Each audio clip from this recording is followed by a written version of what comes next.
Member for North Coast. Thank you, Honourable Speaker. Foster care has an expiry date, whether it is 18, 19, 21, or 24, depending on province or state. At some point, a young person who is in permanent foster care receives a letter from the government letting them know that they're officially on their own.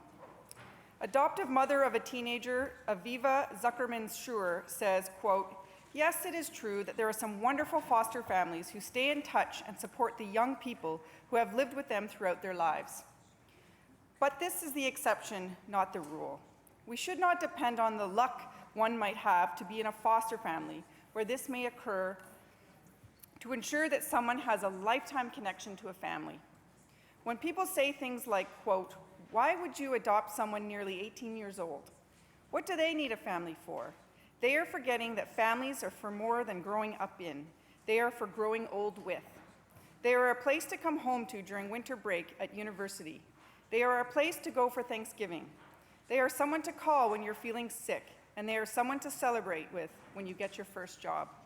November is Adoption Awareness Month, a time to celebrate adoptive families and raise awareness about adoption in British Columbia.